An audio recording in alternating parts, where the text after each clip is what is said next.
제가 사실은 꼭 한 번씩 이제 강의를 합니다. 근데 강의하는 것 중에, 제가 전주대학교에 와 있는 이유가 좀 있습니다, 사실은. 그래서, 꼭 그 원우님들한테 제가 왜 전주대학에 와 있고, 무슨 일을 하기 위해서 전주에 와 있고, 또 왜 우리 벤처기업 원우님들을 이렇게 만나고 싶어 하는지 그런 어떤 메시지가 좀 있습니다. 그래서 그 메시지를 좀 꼭 전달해보고 싶은 그런 게 있어서 매 학기마다 제가 지금 강의를 좀 1시간씩은 하고 있는데, 사실은 이게 항상 강의는 좋다고들 얘기하는데 대기조입니다, 대기조. 그래서 어떤 분이 긴급하게 일정이 좀 안 되면 제가 투입이 돼서 꼭 한 번씩 이렇게 강의를 하는데, 먼저 제 소개부터 하겠습니다. 자, 김 선생님 올려주세요. 근데 여기가 지금 학교 시스템이 아니고 그러다 보니까 약간 좀 불편한 부분들이 좀 있는데 양해 좀 해주시고요. 첫 페이지부터 주실래요? 전통문화의 산업화. 제가 여기 내려온 부분은 사실은 이 부분 때문에 내려왔습니다. 뭐냐면, 저는, 이렇게 되면 가는 거죠. 저는 산업 디자인을 전공했습니다. 사실, 그러니까, 삼성전자에서 근무를 하다가, 그러니까 대학 졸업하고, 대학에서 산업 디자인을 전공하고, 삼성전자에서 근무를 하다가 자동차 디자인을 하겠다고 큰 뜻을 품고, 삼성을 나와서 다시 공부를 미국에서 하고, 그리고 들어와서 자동차 관련된 여러 가지 일도 하고, 그 다음에 어떻게 보면 이제 디자인 관련된 컨설팅을 굉장히 많이 하고 해왔고요. 거의 지금 보니까 제가 직장을 82년도 첫 직장, 82년 11월에 첫 직장이었으니까 지금 거의 40년 가까이 디자인계에서 활동을 했고요. 지금은 링크 사업이라는 부분을 제가 하면서 사실은 전국에 링크 사업에 대해서 잘 모르실 수 있지만, 링크 사업이라는 게 학생들이 현장에 나가서 어떻게 빨리 적응할 수 있을까?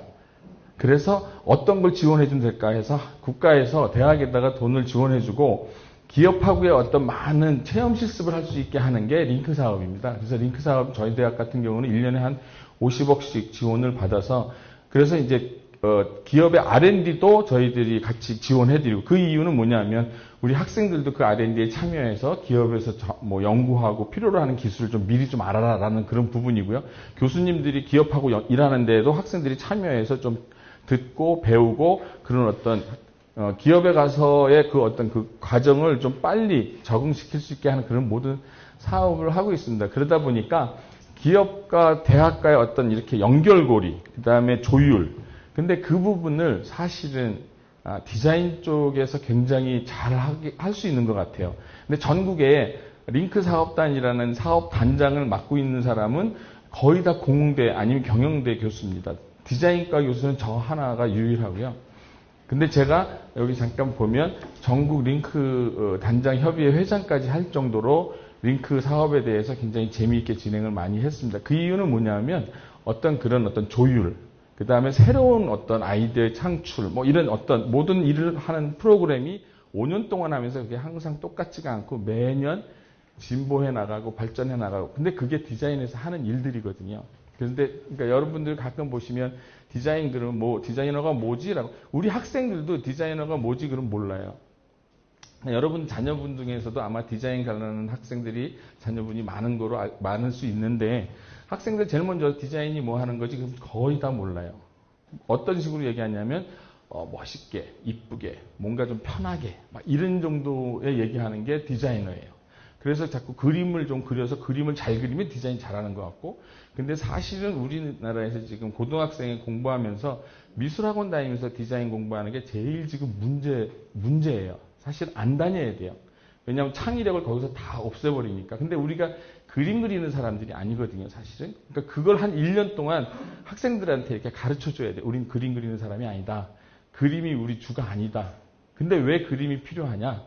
우리는 생각하는 사람들인데 내 생각을 전달해주는 게 제일 좋은 게 그림이다.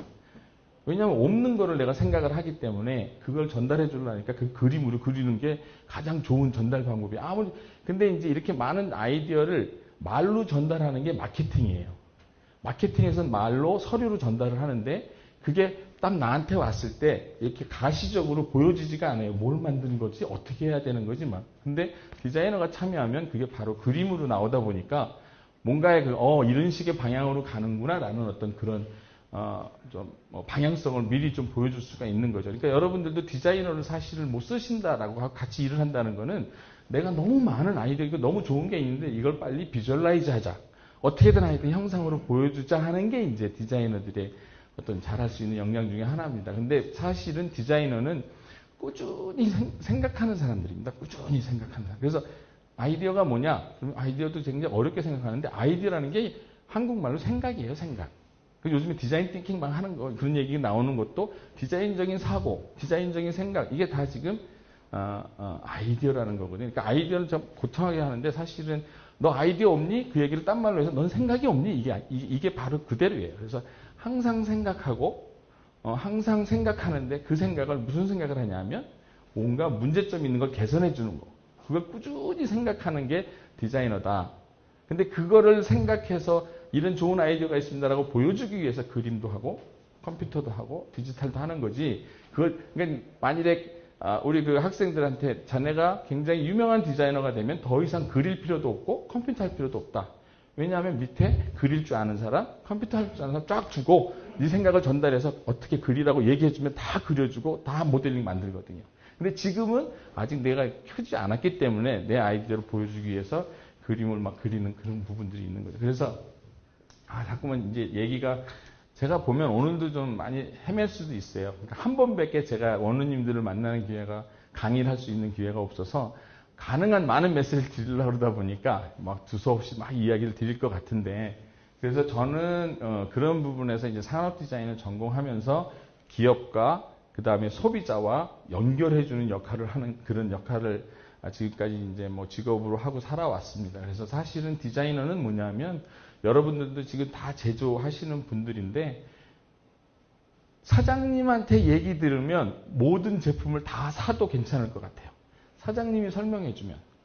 근데 그게 사장님은 그 제품을 따라다니지를 못하거든요. 여러분들이 만든 제품이 이마트에 가 있든지 아니면 저희 신세계에 가 있든지 그러니까 요즘에 돈 많은 회사는 정말로 뭐 이마트에도 보면 청정원이든 뭐 이런 데는 직원들을 파견시켜서 설명하라고 돼 있더라고요. 설명해서 서로 경쟁하고. 근데 사실 많은 기업들은 설명을 못 하잖아요. 그 설명을 사장님의 의도를 설명해 주는 사람이 디자이너예요.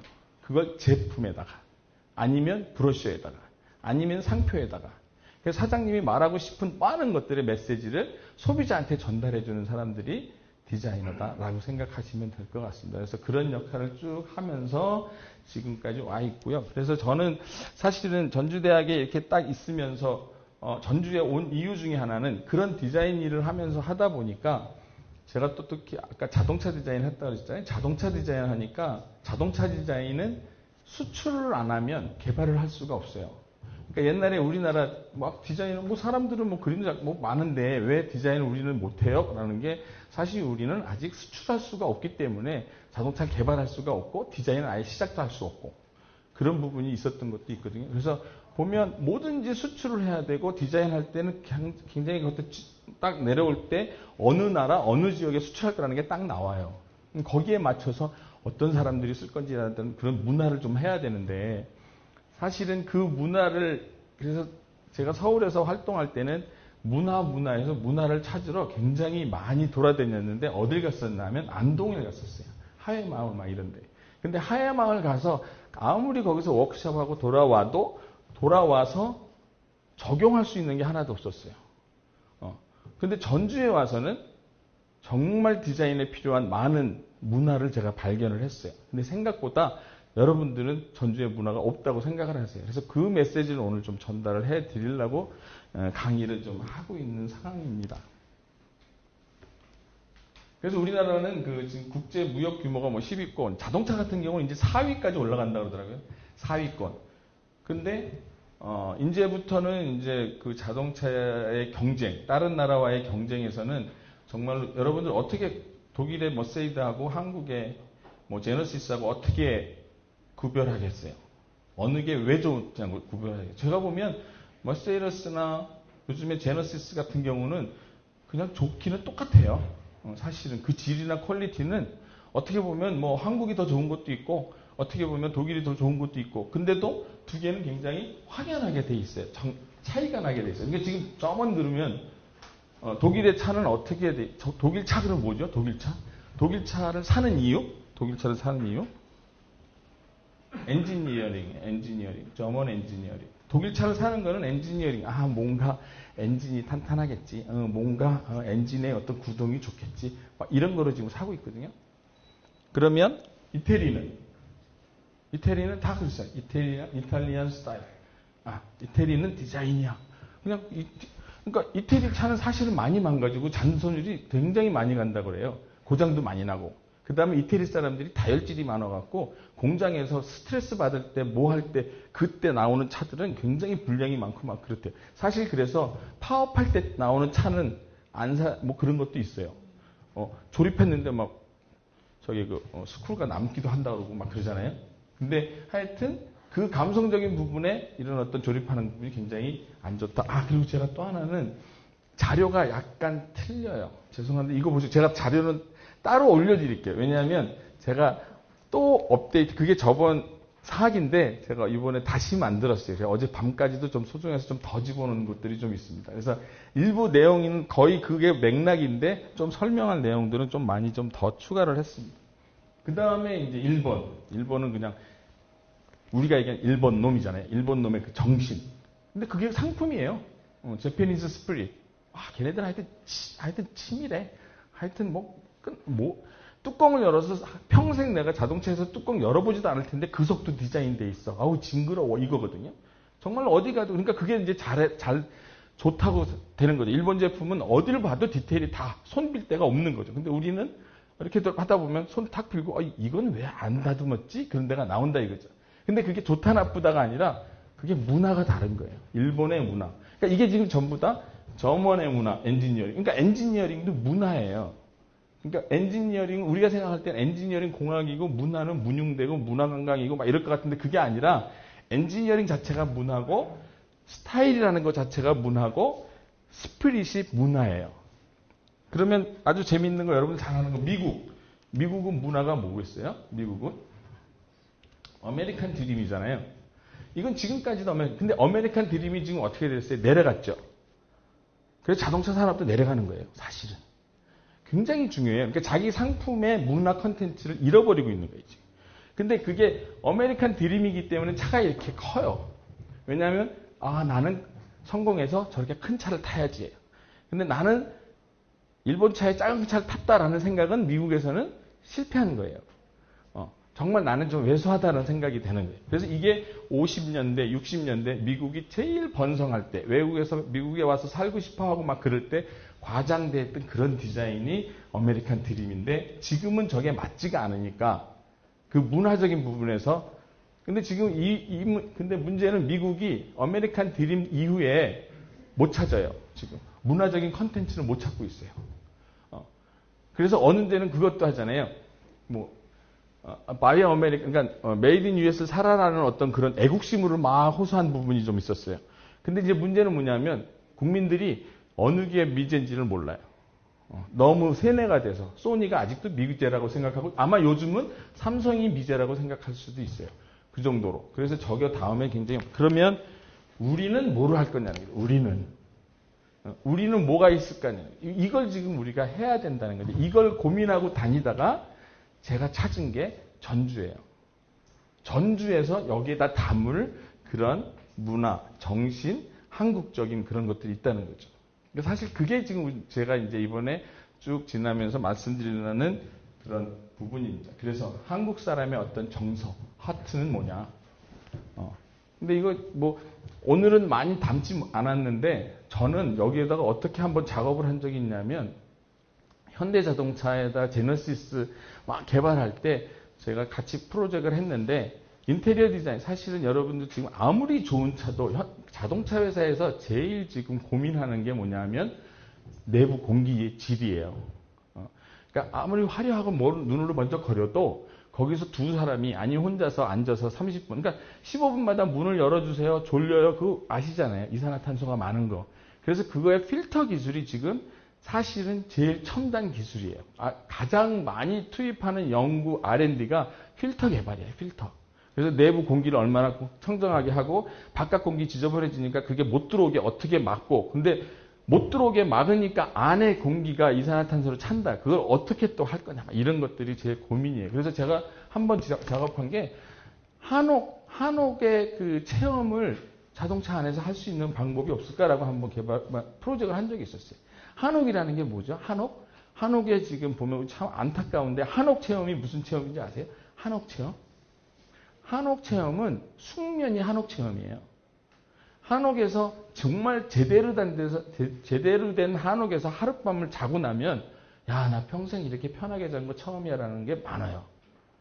근데 그냥 모양만 가지고는 전혀 그거하고 상관이 없는 거죠. 사실 한옥이. 근데 지금 그러면 숙면을 하기 위해서는 뭐가 필요하냐? 숙면을 하기 위해서 한옥의 재질이거든요. 재질, 소재.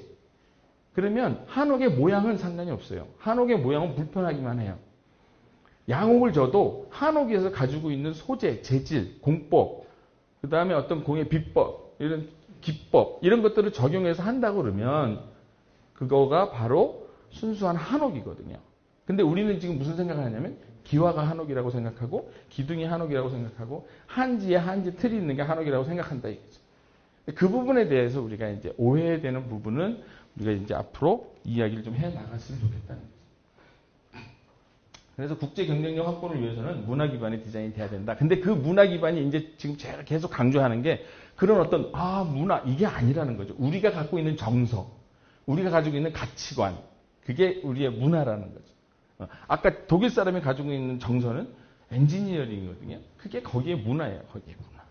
일본이 가지고 있는 거 그런 어떤 디테일한 어떤 스피릿, 그게 그 문화라는 거죠. 그리고 그게 상품이 되는 거고. 그래서 오늘은 이 두 가지를 말씀을 드리려고 그러는데 사실은 이게 주제인데 저를 만났으니까 또 제가 나름 하는 디자이너니까 도대체 디자인이 뭐지라는 거에 대해서 잠깐 설명을 드리고 전통문화의 산업화에 대해서 설명을 드리겠습니다. 이제 본론으로 들어가는 겁니다.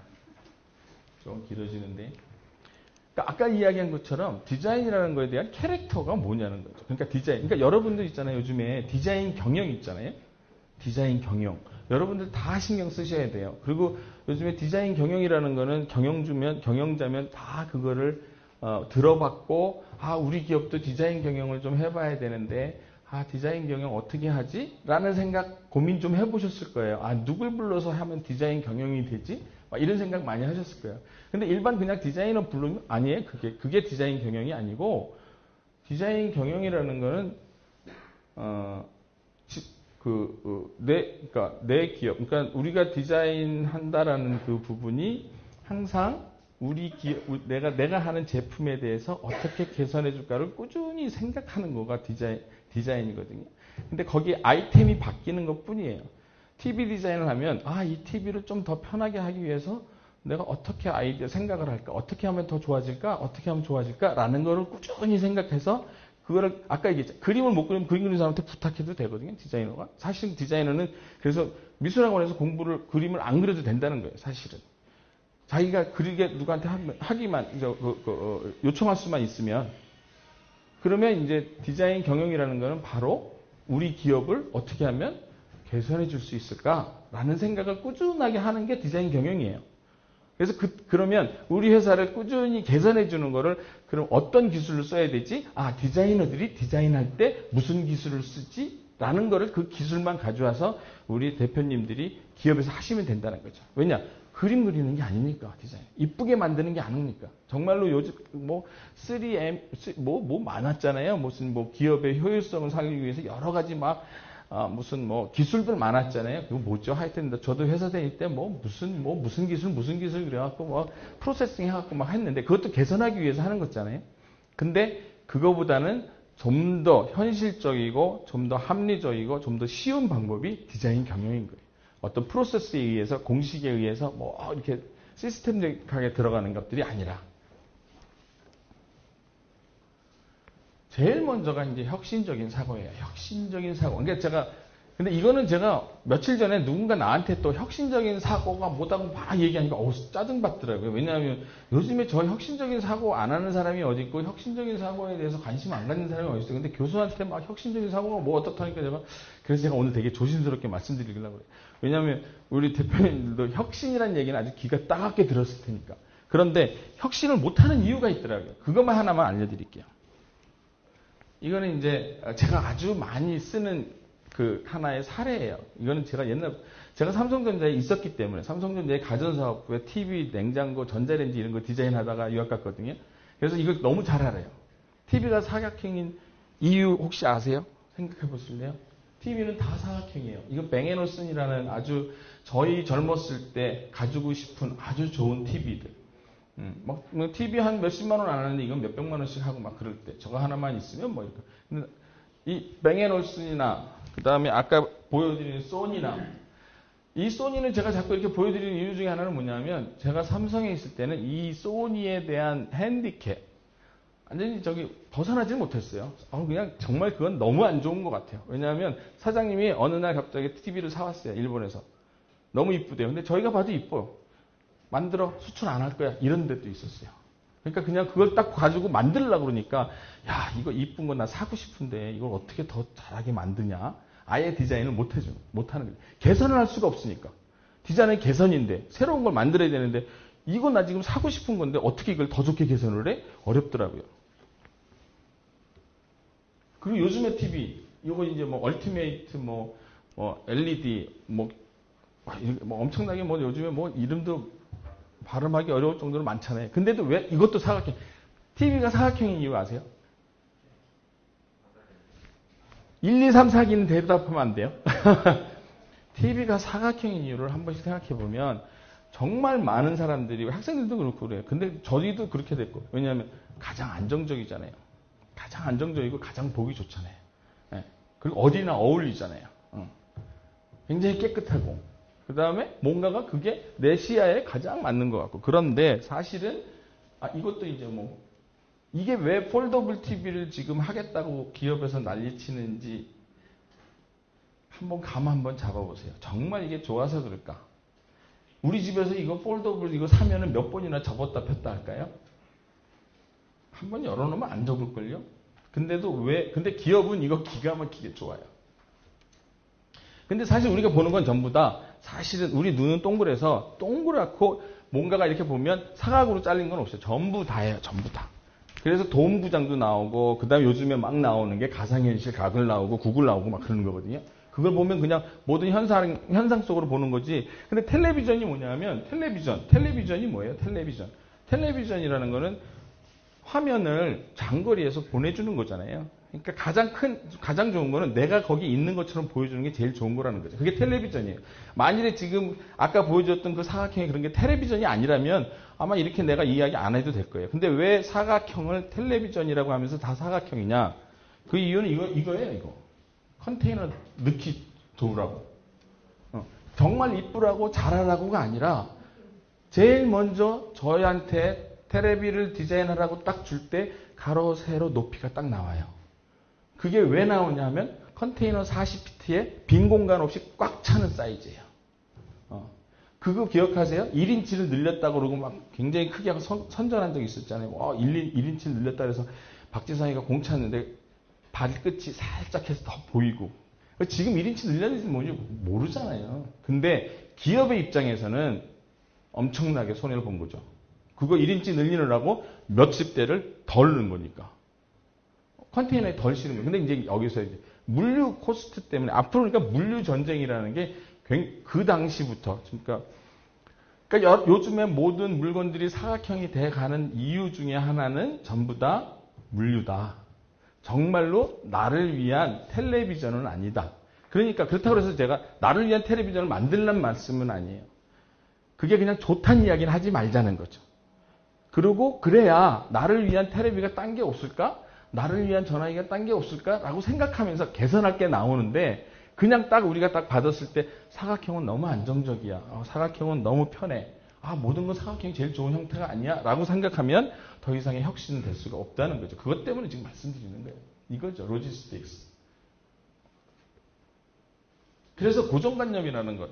그러니까 우리 대표님들이 사실 제일 조심해야 될 게 고정관. 지금 요즘에 뭐 엄청 4차 산업혁명 막 얘기하잖아요. 근데 거기서 보면 다 시스템 기계가 아니에요. 4차 산업혁명의 기술, 지금 우리가 4차 산업혁명에서 이야기하는 것들은 사실은 다 기술이 아니라 컨텐츠예요. 뭘 구현해주기 위해서 그 기술들을 쓰는 거예요. 뭐를 또 여러분들이 뭐 사는 거를 더 편하게 해주기 위해서 그걸 쓰는 거예요. 그러니까 야 이렇게 좋은 기술이 나왔어, AI가 나왔어. 그러니까 이거 편해져, 이거 편해져. 이게 아니라 이거 편한 거 없을까 해서 AI가 생각이 된 거고, 이거 편한 게 어떻게 해야지? 그래서 빅데이터가 나오는 거고 나오는 거는. 그러니까 여러분들이 만일에 개선할 것들을 미리미리 생각하면 AI, 빅데이터 아닌 또 다른 기술도 생각할 수 있다는 거죠. 그러니까 개선한다는 게 굉장히 중요한 거. 근데 그걸 못하는 이유는 고정관념에서. 근데 그 고정관념이라는 게 바로 혁신을 저해하는 거거든요. 그러니까 혁신해라 그 얘기는 딴 얘기예요. 고정관념 깨 그거예요. 지금 TV가 사각형이 가장 안정적이야 이 생각하지 마라는 거예요. 그건 혁신이에요. 그렇게 되면. 근데 이게 지금 문제예요. 혁신에서 가장 고정관념을 크게 하는 게 광고. 광고 필요하죠. 우리도. 여기도 지금 광고 하시는 분들 많을 텐데. 하지 말자는 얘기가 아니라 우리 대표님들만큼은 그 광고에 현혹되면 안 되겠다. 알고는 있어야 되겠다. 지금 보면 뭐 여기 다 있잖아요. 뭐 베스트 TV. 지금 살 수 있는 최고 세계에서 최상의 TV가 이거다 하고 뭐 얼티메이트 궁극적으로 이 이상의 TV가 나올까? 막 이러고 이제 홍보를 하잖아요. 그러니까 모든 사람이 맞아. 저 이상 어떻게 그러면 TV를 개발해야 되는 여러분 입장에서는 개발이 되겠어요? 더 이상 저거보다 더 어떻게 잘하겠어요? 더 이상 더 좋은 건 할 수가 없는 거죠. 그런데 TV 아까 얘기한 것처럼 텔레비전이라는 거. 근데 TV 때문에 여러분 저는 그런 기억 많은데 TV 때문에 집사람한테 굉장히 야단 많이 먹어요. 저는 TV를 켜놓고 일을 해요. 사실 또 하나는. 왜냐면 음악은 못 틀어놔요. 음악을 틀어놓으면 음악에 빠져요. 자꾸 일하다가 잡생각하고 음악을 흥얼흥얼거려. TV는 무슨 짓을 하든 신경이 안 써요. 그것 좀 희한하대요. 그래서 TV는 항상 켜놓고 하는 그 습성이 있는데 엄청 혼나죠. 항상 TV 켜놓는다고. 밥 먹을 때만이라도 좀 꺼라. 아니면 뭐 할 때만 하라. 근데 그러니까 밥 먹을 때 그러면 어쩔 수 없이 잡혀왔다가 막 먹고 또 쫙 튀어가갖고 다시 TV 앞에 가잖아요. 이건 뭐냐면 지금 TV를 볼 수 있는 집안의 환경에 안 맞다는 거예요. TV가. 그러니까 집안의 환경이 안 맞는 게 아니라 집안에 있는 내 환경에 저 TV가 안 맞다. 그러면 야, 정말 날 편하게 할 수 있는 TV가 있을까라고 생각하면 지금에 있는 TV들은 굉장히 불편한 TV들이 많죠. 그 다음에 두 번째는 이제 사회적 인식, 규범. 그래도 우리는 좀 많이 좀 그런 것 같은데, 이런 거죠, 이런 거. 그냥, 이렇게 모든 드레스 코드도 아니에요, 이건. 드레스 코드는 굉장히, 드레스 코드가 빨간 넥타이에, 파란색 정장, 이건 드레스 코드가 아니에요. 이거는 그냥 지시, 규칙이지. 드레스 코드라는 거는 빨간 점을 뭐로든지 표현해서 오셔. 하얀 스카프, 하얀 띠를 가지고 뭔가 연출을 하시오. 라는 어떤 새로운 뭔가의 이번에 모임은 뭔가 다른 아이디어를 한번 내보세요. 맨날. 그게 드레스 코드예요. 근데 우리는 드레스 코드라는 건 뭐냐면 그냥 정해져 있는 규정을 간다는 거예요. 그래야 내가 예의 발러, 제가 학생들한테 무슨 소리 하냐면 절대 예의 바른 척 하지 말라 그래요. 정말 예의 바른 척 하지 말라 그래요. 지금 사회에는 예의 바른 사람은 살아나갈 수가 없다. 왜냐하면 예의 바른다는 얘기는 이렇게 예측되는 일만 해야 돼요. 예측되는 일만. 그 다음에 내세우면 안 돼요, 본인이. 그 다음에 누가 부를 때까지 기다려야 돼요. 그거는 우리가 정말 하면 안 되는 것들이죠. 그러니까 그게 뭐냐면 규범. 그 부분에 대해서는 굉장히 아마 여러분들 자녀들한테도 그런 부분에 대해서 창의력을 키워주기 위해서는 아마 지속적으로 그런 말씀을 좀 전달해 줘야 될 필요가 있다는 건데 정말 이거는 벤처 기업, 저번에 제가 우리 이 회장님 벤처에 날 때 가서 한번 보여드렸던 내용인데 벤처 기업인 송년회 밤에도 이렇게 드레스 코드를 하고 가는데 무슨 혁신적인 아이디어나 혁신적인 사고가 생기겠냐 이거죠. 왜냐하면 딱 잡혀 있는데 굉장히 중요해요. 그러니까 한번 앞으로 여기서 모임하실 때도 그런 의미에서 제가 여러분들 이제 졸업할 때는 나비 넥타이도 메고 좀 다르게 바꿔보려고 막 해요. 근데 사실은 드레스 코드라는 거는 그런 걸 준비하는 사람이 좀 힘들지만 엉뚱한 미션을 주는 거예요. 드레스 코드라는 거. 이번에 나 파티하는데 한번 이렇게든 입어봐. 올 블랙. 그러면 그 올 블랙이라고 그랬지 올 블랙 옷을 입고 오라는 게 아니에요. 그럼 막 그물도 짜고 오고, 뭐, 모두 들고 오고, 별 연출을 다 하면서, 이렇게 재미있는 어떤, 그거 가지고 이야기하면서 노는 거거든요, 사실. 근데 우리는 이렇게 하고 가다 보니까 노는 문화가 없어요. 놀 거리가 없어요. 이야기할 거리가 없어요. 그냥 다 짜여져 있는 그런 부분이니까. 그래서, 광고 홍보에 조심하셔야 된다. 그 다음에 사회적 인식, 규범에 너무 잡히면 안 된다. 마지막은 전략이 없다. 그러니까 이렇게 뭔가를 이렇게 코드를 잡으려면 전략이 굉장히 필요해요. 디자인에서는 전략적인 거. 왜냐하면 내가 디자인을 이렇게 싹 했어요. 이걸 딱 했는데 어떤 사람이 싹 하면서 흐뭇해해. 그럼 그거 봐. 내가 저럴 줄 알았지. 저런다 그랬지. 이거 쓰는 사람들 마음이 편할 거라고 얘기했지. 라는 걸 예측하고 그걸 만들어줘야 되는 거예요. 그래서 그게 그 반응이 나왔을 때, 그게 피드백이 그 반응이 나왔을 때 성공하는 거예요. 그러니까 절대 그냥 하는 건 없어요. 그냥 하는. 근데 많은 경우 이게 지금 전략이 있는 거예요? 아니면 게으른 거예요? 엄청나게 전략이 있는 거죠. 엄청나게 전략이 있는 거예요. 왜 그러냐면 이런 이미지에서 캐주얼하고 젊고 막 했지만 블랙 앤 화이트라는 걸 평생 가져갔어요. 저기 스티브 잡스는. 그래서 지금까지도 맥킨토시 보면 블랙 앤 화이트라는 거를 디자인. 그러니까 내 기업에 대한 기업의 홍보를 위한 디자인적인 전략을 내 옷까지 사용해서 쓰는 거예요. 엄청 전략적인 거예요. 그러니까 스티브 잡스가 하는 그런 부분에 대해서는 이제 저번에 그런 얘기 했어요. 아마 이 청바지들은 엄청 비싼 청바지일 거라고.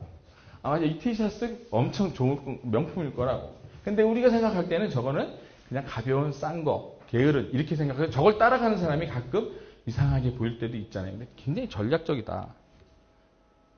모든 거 프레젠테이션 할 때 여기서는 다 블랙 앤 화이트예요. 블랙 앤 화이트. 아주 처음부터 끝까지 전략적이다. 근데 그렇게 전략적이기 위해서는 굉장히 부지런해야 돼요. 생각외로 이게 게으러 보이는 게 아니에요. 엄청 부지런하지 않으면 이렇게 매일 똑같은 옷을 이렇게 컨트롤해서 입는다는 거 하루도 빠지지 않고.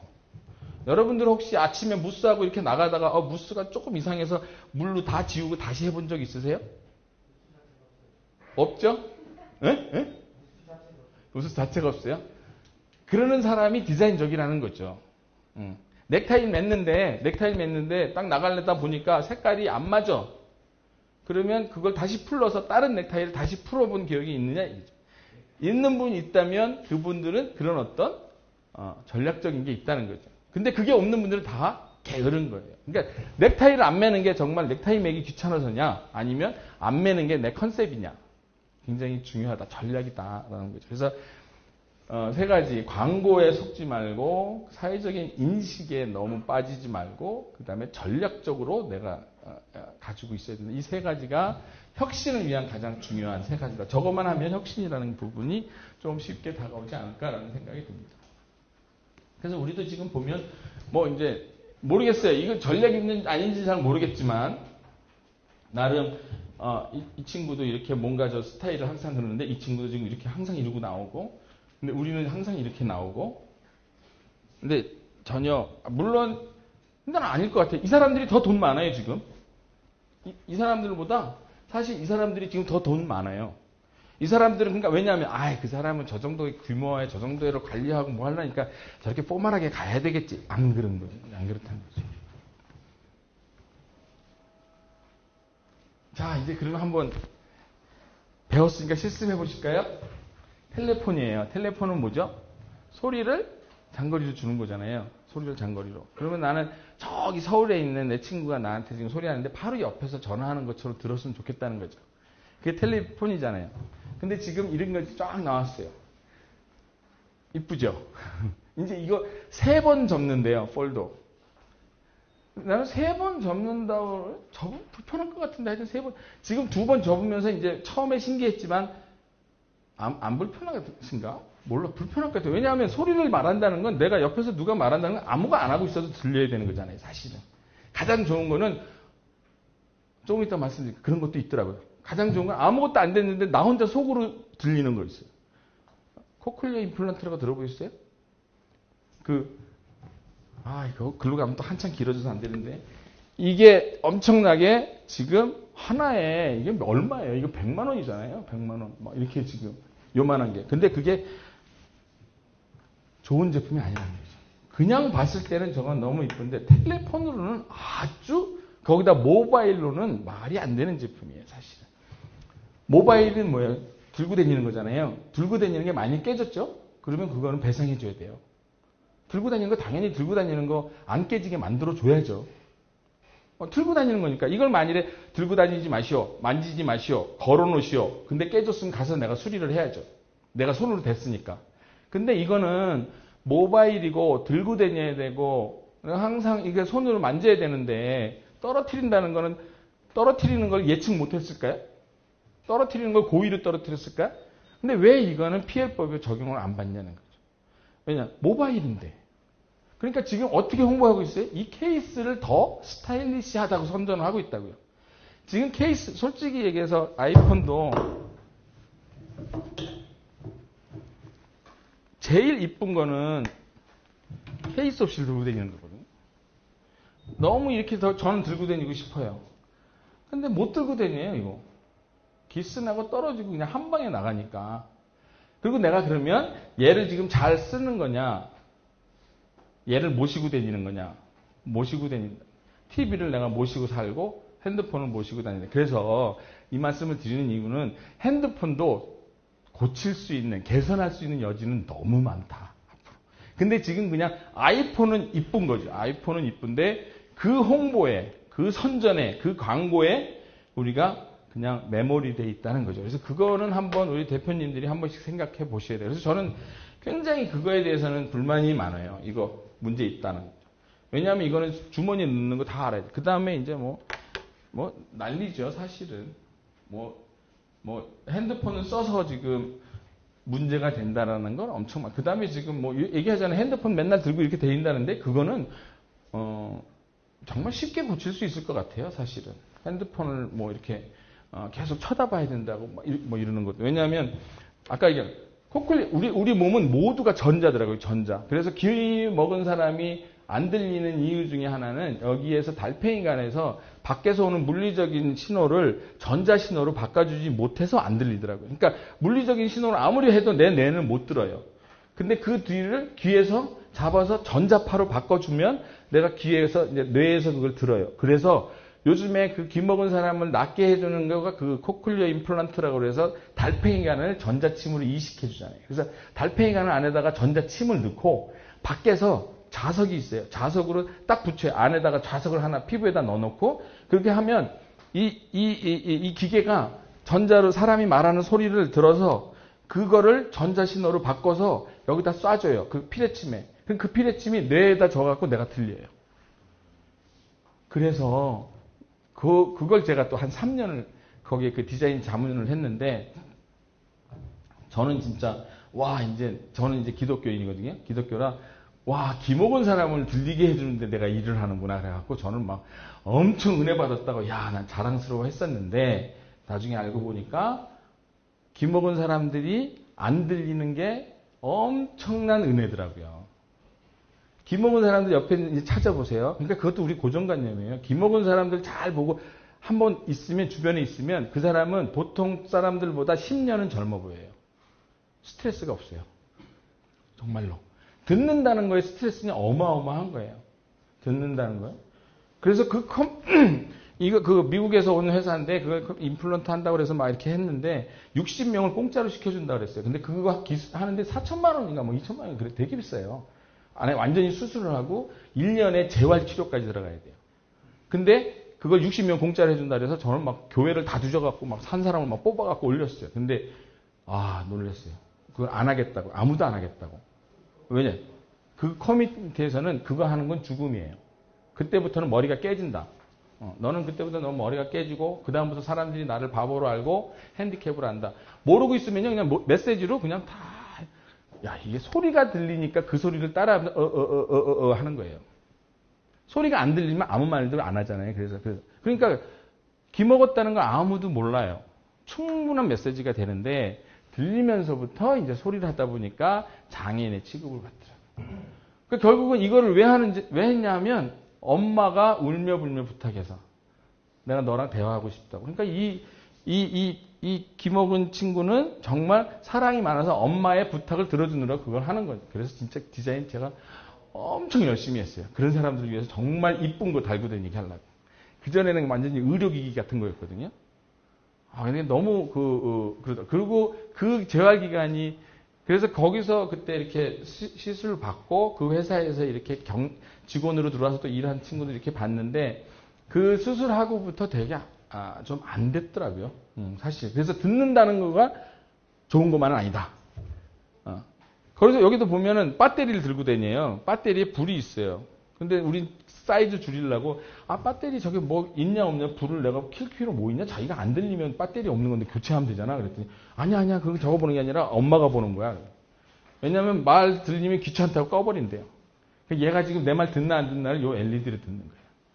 그만큼 다르다는 거예요. 여러분들이 생각하는 거하고 지금 하는 건 굉장히 다르다. 그래서 뭔가 이렇게 이제 선입견, 그 다음에 고정관념 이런 데 빠져 있으면 혁신적인 건 하나도 안 나오는 거예요. 그래서 저는 거기에서도 굉장히 배운 게 많았는데 하여튼 그래서 이런 것도 고칠 게 굉장히 많다. 사실 보면 어떻게 보면 이게 더 제일 좋았던 전화기라고 생각이 돼요.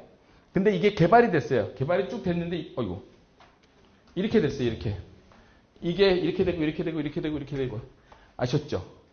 물류 때문에 정말 이게 더 편해진 게 아니라 정말 기업을 위한 디자인으로 간 거예요. 그러니까는 여러분들도 그렇게 해야 돼. 기업의 이윤 때문에. 그런데 그러면서도 이게 완벽한 전화기가 아니다. 여러분들이 전화기를 개발할 여지는 어마어마하게 많다는 거죠. 텔레폰이라는 캐터고리 안에, 텔레비전이라는 캐터고리 안에 어마어마하게 많다는 거죠. 이게 지금 그러니까 애플이 뭐 미국 주식시장 시총 1위잖아요. 이런 거 지금 100몇십만 원씩 그냥 뭐 얘네들은 그러니까 이거는 항공으로도 보내도 될 정도잖아요. 주얼리도 이거보다 주얼리가 시계값이잖아요. 시계도 뭐 그러니까 하여튼 그런 부분에서 우리가 디자인이 좋고 아이폰으로는 이쁘다라고는 할 수 있지만 모바일 텔레폰으로는 빵점이다라는 생각을 하고 있어야 모바일 텔레폰이라는 부분에서 뭔가 새로운 아이디어를 꾸준히 만들어낼 수 있다는 거죠. 그래서 이거는 이제 시간 없어서 넘어갈게요. 이거는 이노디자인이라고 제가 이노디자인 코리아 사장을 한 몇 년 하다 전주대 오기 전에 여기 사장을 하고 있었는데 여기서 이제 했던 이게 다 그런 아이디어였어요. 뭐냐면 이 당시만 해도 2000년대 초반이니까 디지털 카메라하고 캠코더하고 두 개를 들고 다니고 막 그럴 때였어요. 그래서 그 두 개를 들고 다니느니 렌즈를 두 개를 달아서 렌즈를 이렇게 돌려면서 해보자. 그래갖고 듀얼 렌즈로 해서 삼성에서 출시했었던 그런 제품이고요. 근데 그것도 그거잖아요. 이게 디자인에서 아이디어 낸 거거든요. 아이디어 생각한 거거든요. 좀 더 편하게 두 개를 주렁주렁 매달지 말고 하나를 가져가자. 그 다음에 이거는 가로본능 그래갖고 사실은 맨날 TV 요 전에는 그냥 이렇게 있었어요. 근데 이게 왜 우리는 항상 보는 게 이렇게 옆에 이게 긴데 아래 위로 보니까 불편하다 해서 가로본능 해갖고 이걸 돌린 아이디어. 이거는 사실 이노디자인에서 특허를 가지고 있었는데 삼성하고 일을 엄청 많이 하다 보니까 그냥 삼성에다 그냥 기부했어요. 기부. 그래서 삼성이 가지고 있는 특허입니다.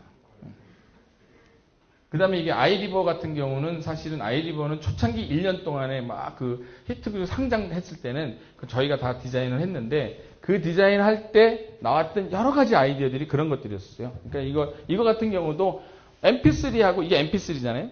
아이리버 아마 여러분들도 좀 가지고 계셔보지 않았나? 딸들이 가졌을까나? 모르겠다. 그러니까 하여튼 좀 애매한, 우리 학생들한테 요즘에 아이리버 얘기하면 모르더라고요. 옛날이라. 근데 아마 우리 대표님들은 좀 아실 것 같은데. 그래서 이것도 어떤 학생이 MP3 달고 목걸이를 달고 있으면서 뭔가 MP3도 안 어울리고 목걸이도 안 어울려서 좀 목걸이 같은 MP3를 만들면 어떨까라는 생각을 해서 여기는 없는데 여기다 가짜 다이아도 받고 막 그런 제품도 만들었었던 기억이 납니다.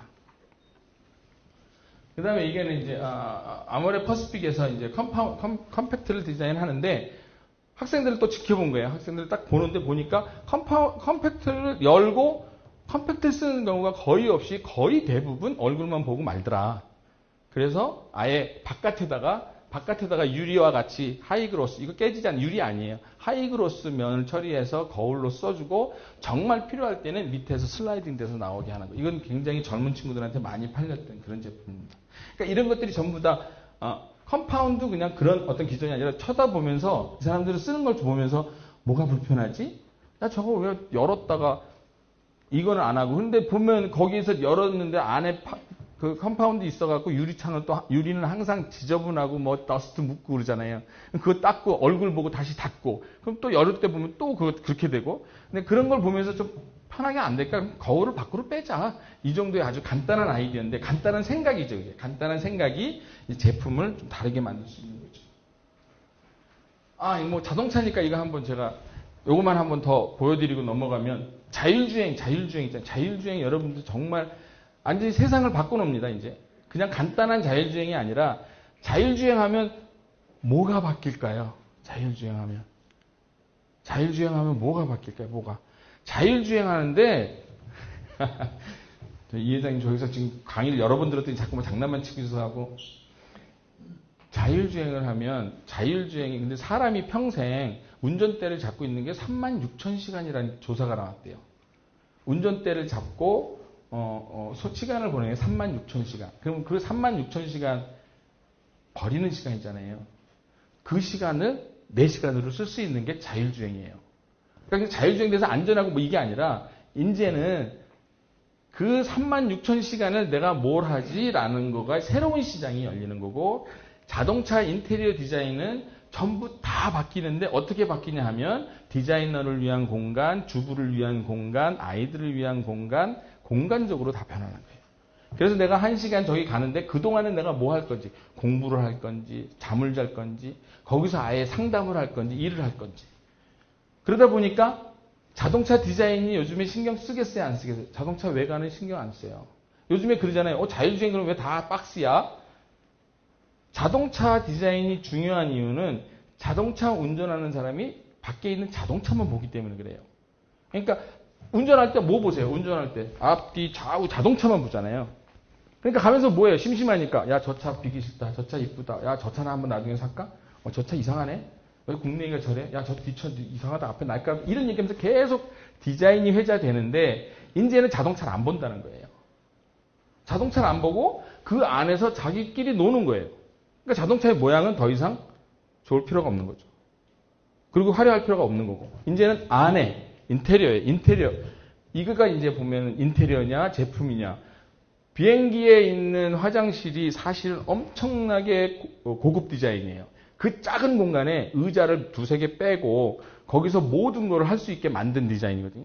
하나의 제품이에요. 그건 인테리어가 아니라. 화장실 디자인이 아니라 그냥 토일렛 디자인이에요. 레스트룸 디자인이에요. 그냥 하나의 제품으로. 자동차가 이제 다 그렇게 간다는 거죠. 그 안에서 할 수 있는 거 정말 아마 어마어마한 변화가 있을 것 같고요. 근데 요거 지금 아시죠? 참고로 자율주행에는 6개의 단계가 있습니다. 6개. 6개의 단계가 있는데 제로는 크루즈 컨트롤도 없는 거예요. 그냥 기계로 내가 그냥 전적으로 내가 끌고 다니는 차가 제로예요. 그건 자율주행이 아니라고 보는 거죠. 그러니까 1단계, 2단계, 3단계, 4단계에서 5개로 나눠주는데 5개 되면은 완전 자동이에요. 사람이 개입을 안 해요. 아무것도 안 해요. 근데 4단계만 해도 사람이 개입 안 하고 내가 내 거 할 수 있어요. 3단계는 뭐냐면 여기 위에서부터 할게요. 1단계는 운전하는 걸 도와줘요.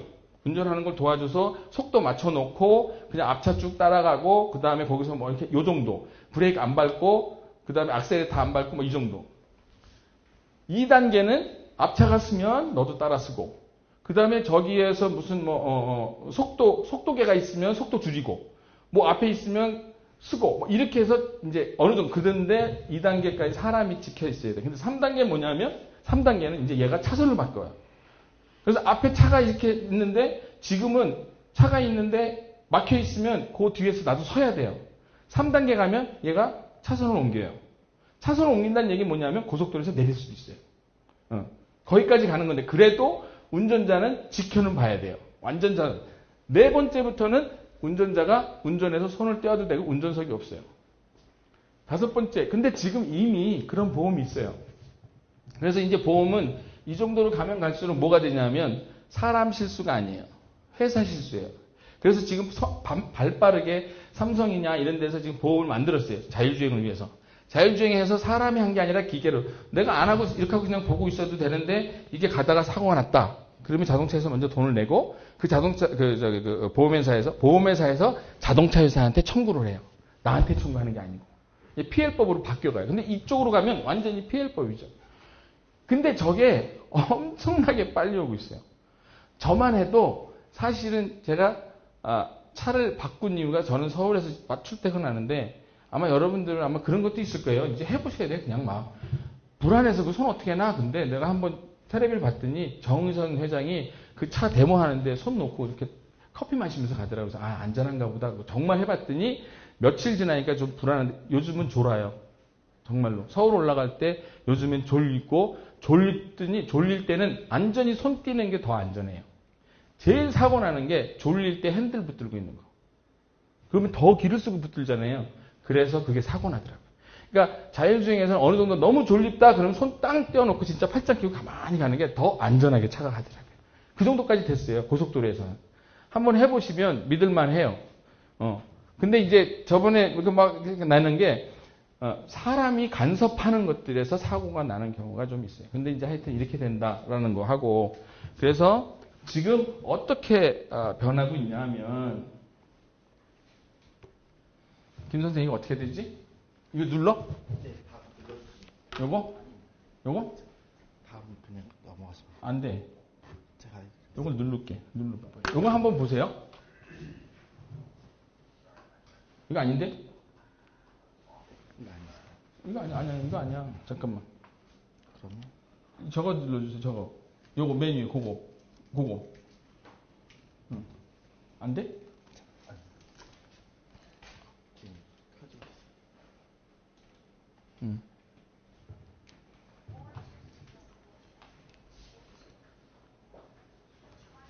잠깐만 보세요. 응?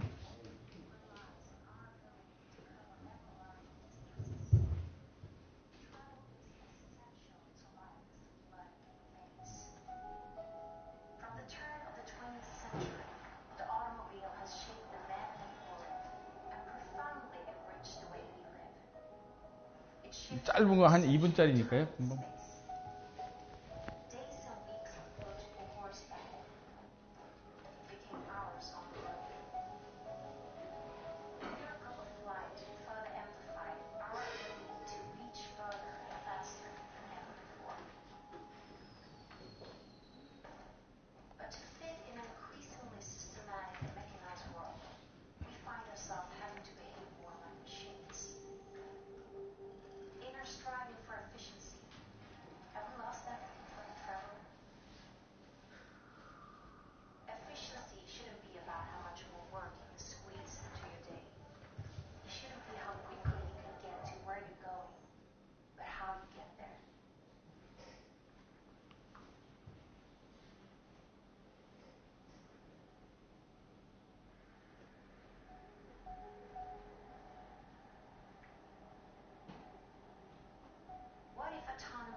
일인용 차예요. 1인용. 그리고 여기는 이제 이렇게 뭐 앉아서 다른 것도 할 수 있는 거고, 그 내부의 레이아웃의 차이로 해서. 파티를 가기 전에 미리 파티 준비해라, 이런 얘기까지도 막 하면서.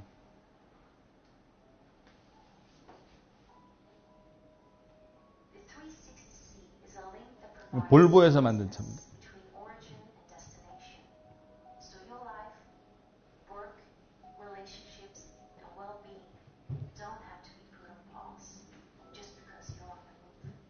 이것만 해도 외관을 굉장히 화려하게 한 거죠, 사실은. 그게 없네. 오케이, 됐습니다. 네.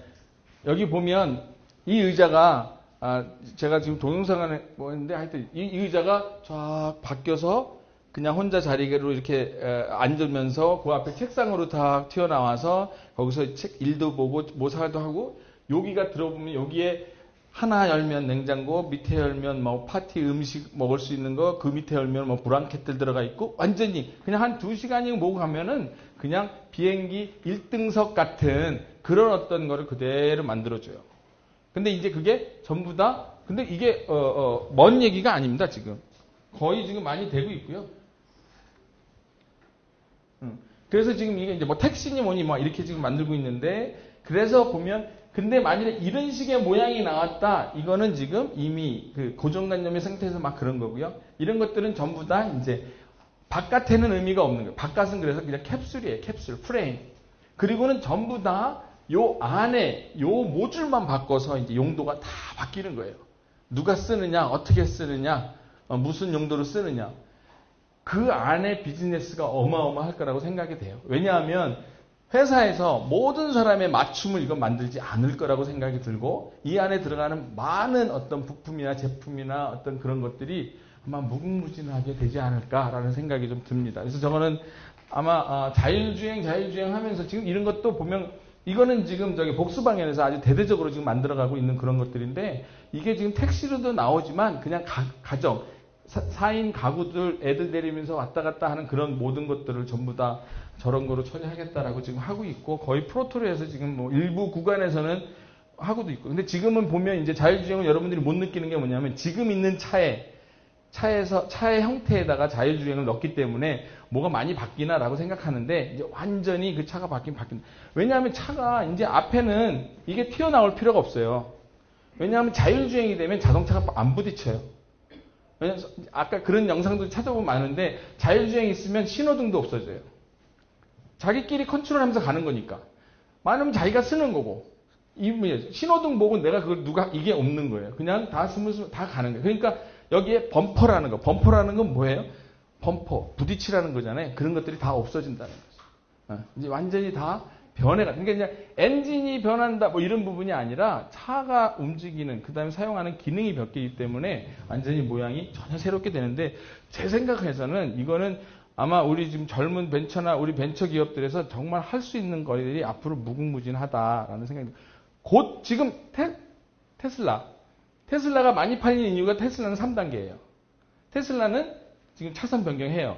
그래서 우리나라에서 사실 압력 때문에 그게 들어온 거지 우리나라는 아직까지 고통복구가 2단계에 머물러 있어요. 2단계까지만 허용이 되는 건데 테슬라는 지금 무대뽀로 들어와서 지금 하는 거예요. 뭐 FDA 때문에. 근데 차선을 변경한다는 얘기는 뭐냐면 차선을 변경하면 A to B까지 간다는 거예요. 지가 알아서.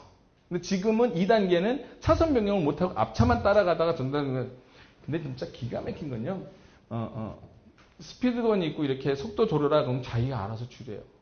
저는 그것만도 돈 엄청 줄였어요. 고속도로에서 막 그냥 땡땡땡땡 하는데도 못 듣고 그냥 지나가잖아요. 뭐 전화하다 뭐 하다. 근데 보면 지가 갑자기 속도가 확 줄어요. 왜 그러지? 그 보면 카메라 있네 이렇게. 그래서 한국 차를 사야 돼요. 왜냐하면 한국 시스템하고 연동이 돼요. 그래서 내비게이션도 그렇고 내비게이션 요즘에는 뭐 제너시스를 하면 제너시스 내비게이션이에요. 뭐 아이나비니 뭐니 이런 게 아니고 제너시스에서 컨트롤하고 전 세계를 커버하는 위성을 들고 자기네들이 하겠다는 거예요. 그러니까 우리나라의 교통 시스템 모두 다 제너시스와 연동이 되고 다 그렇게 되는 거죠. 그러니까 이제 뭐 조만간에 이제 근데 다행히 그런 부분이 있는 것 같아요. 그래서 우리도 좀 안타깝게 기아 현대가 한 회사의 소속이다 그래서 좀 안타깝다 막 이랬는데 어떻게 보면 그만큼의 볼륨이 있어야 그런 시스템이나 이런 것도 그냥 단독적으로 좀 해나갈 수 있을 것 같더라고요. 요건 그냥 맛배기로 보여드린 거고요. 자, 이제 30분 남았는데 정말 중요한 얘기를 제가 해드리려고. 이게 메인인데. 이게 우리가 문화를 엄청 얘기를 많이 해요. 정말로 전주의 문화가 뭘까요? 한번 생각해보세요. 전주의 문화가 뭘까요? 전주의 문화. 우리 이거 가지고 막 문화는 전라북도의 힘이다. 문화로 싹트는 관광. 딱 생각하면 한옥마을밖에 생각 안 나잖아요.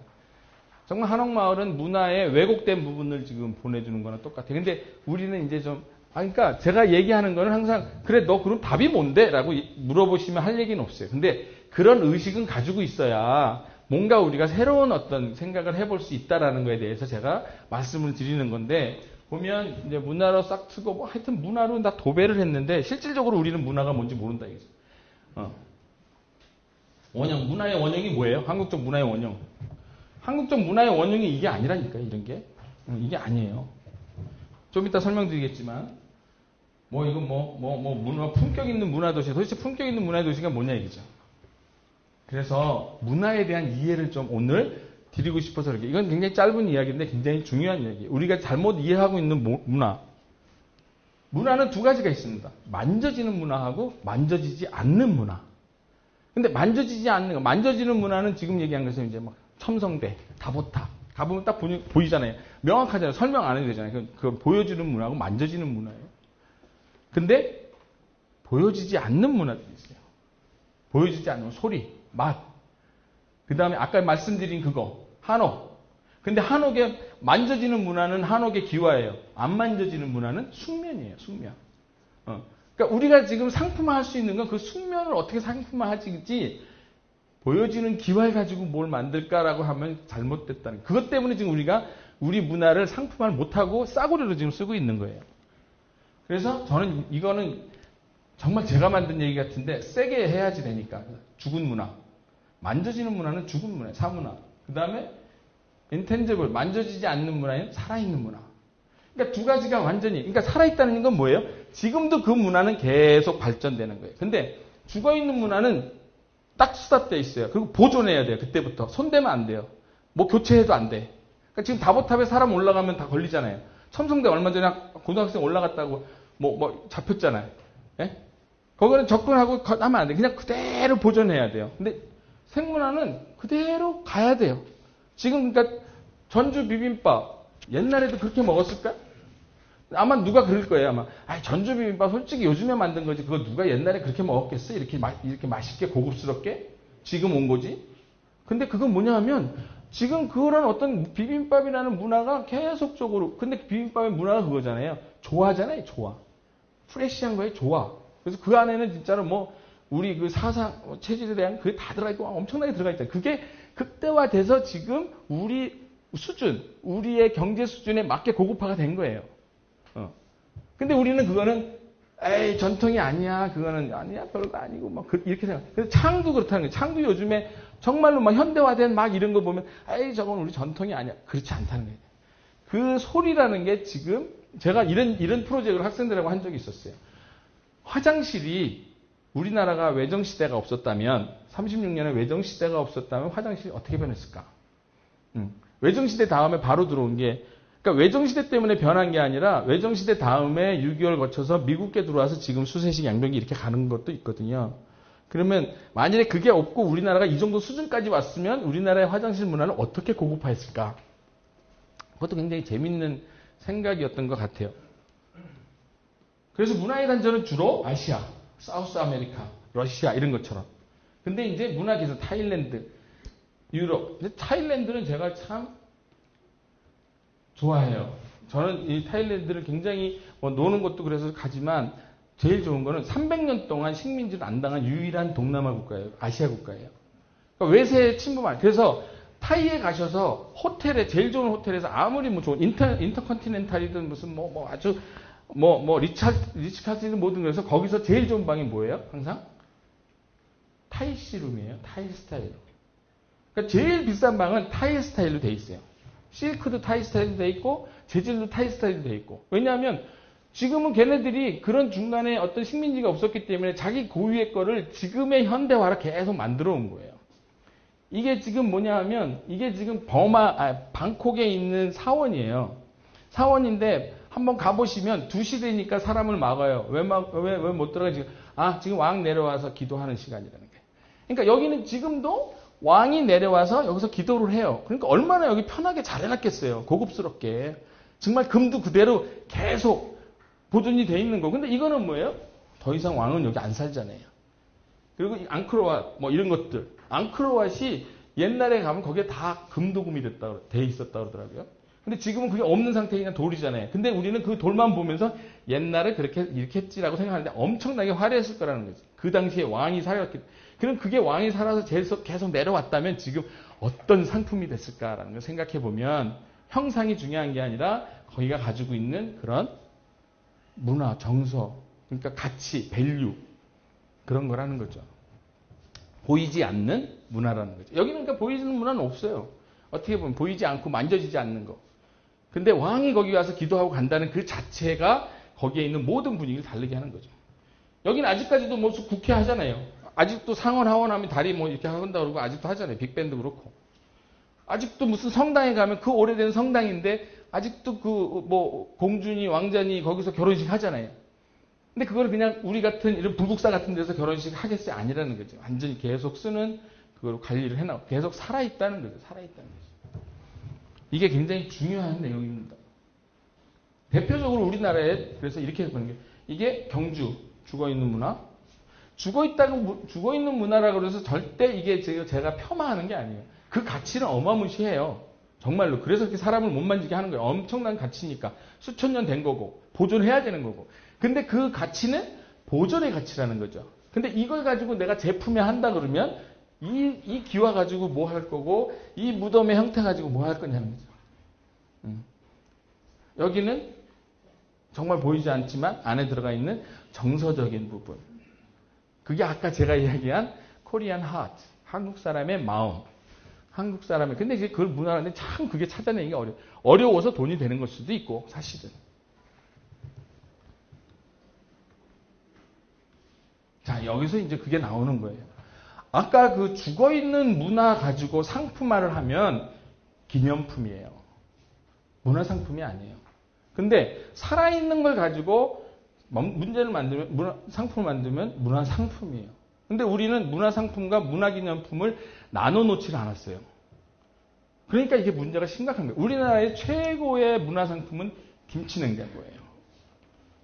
정말로 김치냉장고는 정말 자랑스러운 한국의 문화상품이에요. 우리의 지금 문화상품이 이런 것들이 아닌 거예요.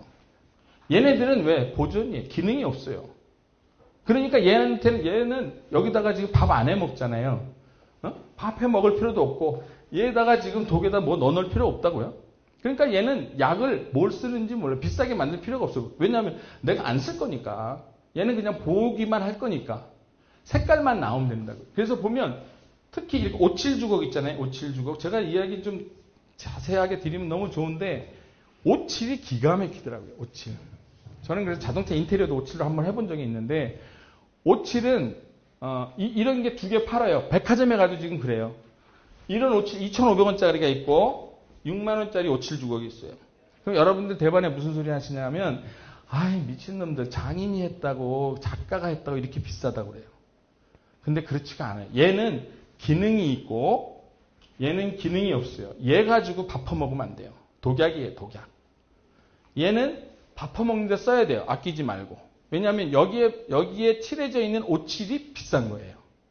모양이 아니에요. 그러니까 요즘 오칠 장인들이 디자인하고 굉장히 일 많이 하려고 그래요. 왜냐하면 디자인하는 게 아니라 자기들은 오칠을 잘 만드는 사람이니까. 그래서 오칠 장인을 사실 오칠 장인이 아니라 오칠 정제 장인이라고 그래요.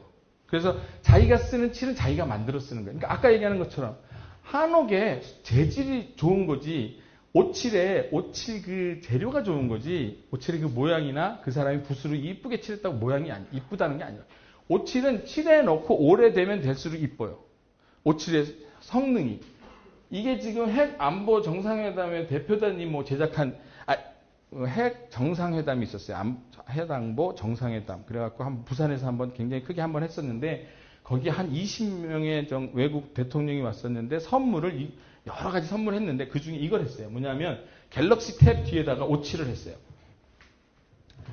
이 선물을 제일 좋다고 그랬어요. 사람들이. 제일 좋아하고 제일 귀하게 여겼대요. 왜 그런지 아세요? 정말 이쁜 게 아니에요. 뭐라고 줬냐면 오칠은 전자파를 막습니다. 오칠은 전자파를 막는 거고 이게 한국에서 생산된 한국 오칠로 전자파를 막는 성능이 뛰어납니다. 전 세계에서. 그래서 제일 좋다는 거예요. 모양은 덤이고 근데도 이쁘다는 이쁜 거 얘기할 필요도 없는 거죠. 여기서도 지금 뭐예요? 여기서 김치냉장고에서 모양 가지고 파나요 지금? 김치가 얼마나 사각사각하고 김치가 얼마나 안에서 톡톡 튀냐고 그거 가지고 팔잖아요. 김치를 얼마나 잘 만드냐고. 여기에 김치가 전라도 김치냐, 경상도 김치냐, 서울 김치냐, 어떤 김치, 뭐 총각김치냐, 물김치냐 그거잖아요. 여기서. 그게 우리가 가지고 있는 문화인데 그 문화를 소재로 한 제품이라는 거예요. 이게 문화 제품, 이거 진짜 대단한 것 같아요. 이게 지금 일본의 백색 밥솥을 다 눌러버린 게 이거예요. 압력밥솥. 지금 요즘에 일본 뭐 코끼리 하얀 전기밥솥 있으면 그게 촌스러워 보이지 않으세요? 촌스럽잖아요. 어느 순간에. 옛날에는 그거 하나씩 다 들고 다녔었는데. 근데 얘가 한국의 맛을, 얘가 그러니까 다른 건 딴 거 없어요. 한국의 가마솥 맛을 내는 거잖아요. 한국의 가마솥. 그게 밥을 하면 더 차지고 말이에요.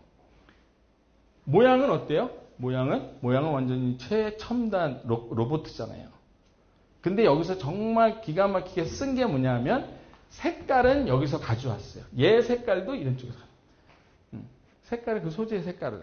그러니까 이거는 이제 디자이너가 활용한 거겠죠. 그런 어떤 한국적인 문화, 한국적인 밥, 한국적인 맛을 재현하는 기계, 디자인할 때 디자이너가 여기를 형상은 이걸 보존할 필요가 없는 거예요. 그래서 얼마 전에 뭐 풍진 암염 목사신가 뭔가 이거를 이런 식 비슷하게 나온 그런 풍진이가 무슨 압력밥솥이 있는데 보이지도 않잖아요. 촌스럽잖아요. 그러니까 아까 얘기한 기념품은 촌스러워요. 그러니까 기념품으로 만든 문화 그거는 형상이 들어가는 순간 촌스러워요. 그러니까 학생들이 야 우리 문화에서 하자 그러면 항상 하는 게 그런 어떤 형상적인 게 들어가요. 그러면 그때부터 촌스러워지는 거예요. 우리 문화를 싸구려로 쓰는 거예요. 그러니까 우리가 지금 가지고 있는 문화는 정말 한옥마을에 한옥 이런 게 아니라 한옥마을에서 어떤 집이 제일 잘 자게 하냐? 거기서 정말 한지가 제일 잘 살아있는데 그대로 살아있는 데가 어디고 정말로 방에다가 모든 나무로 하고 황토로 짓고 이런 집이 어디 있냐 그걸 찾아봐야 된다는 거죠. 근데 정말로 하나 너무 안타까운 청명원이라는 데가 굉장히 좋은 집이 있었어요. 청명원이라는 게 그게 전주시가 가지고 있는 건데 거기서는 정말 제가 외국 친구들 다 데려와서 거기서 재웠는데 처음에 들어올 땐 불편할 것 같고 막 이랬는데 자고 나면 항상 정말 넘버원이었어요. 나 이렇게 편하게 잔 적 없다 그럴 정도로. 근데 이제 그게 이제 한지에서 공기 걸러주고 시원한 바람 이렇게 들어오고 막 이런 것들이 그게 이제 옛날에 우리 한기가 있다 그러고 뭐 냉기가 있다 그러고 코 시리고 이불은 두껍고 그게 지금 친환경적으로 좋은 거더라고요. 전체 공기를 따뜻하게 하는 게 아니라 위에 공기는 바깥하고 계속 호흡하고 밑에서만 히팅만 해주고 플로어 해주고 그런 것들이 이제 한옥에 있는 거죠. 그래서 이제부터는 문화기념품과 문화상품을 좀 구별하셔야 된다. 그러니까 대표적으로 이런 것들이 이제 문화기념품이죠. 문화기념품. 근데 문화기념품은 근데 가끔 이런 형상을 갖고 있는 진짜 문화상품이 있어요. 그거는 기능을 가지고 있는 거라고 생각하시면 돼요. 그러니까 그건 굉장히 비싸죠. 사실은. 근데 그 비싼 이유는 기능을 가지고 그러니까 이게 또 하나는 뭐냐면 우리 문화상품은 비쌀 수밖에 없어요. 그래서 고급 시장으로 팔아야 되는 거고 그리고 우리가 고부가 가치로 가져가는 거고 왜냐하면 양이 많이 안 나와요. 오칠도 양이 많이 안 나오니까 엄청 부르는 게 값이 돼야 되는 거예요. 근데 우리가 그걸 지금 그 문화상품이나 이미지를 몰라서 자꾸 우리가 가격을 깎고 있는 거거든요. 너무 비싸. 비쌀 수밖에 없고 그거는 진짜 외국에 정말 돈 많은 사람들한테 다 팔아야 돼요. 우리 문화상품은. 우리가 가지고 있는 건 어머니들 뭐 집에서 그거 가지고 활용하면 돼요. 그냥 옛날 거 가지고 뭐 써도 돼. 진짜 좋은 독, 옛날부터 물려받은 독 제대로 쓰고 거기 유약 제대로 바른 거 쓰고 근데 그 기념품으로 나온 젊은 사람들이 기념품으로 나온 그런 거 쓰면 진짜 중국에서 가져온 항아리니 뭐니 그 유약이 뭐로 만들어진지 모르는 그런 것들이 많다는 거죠.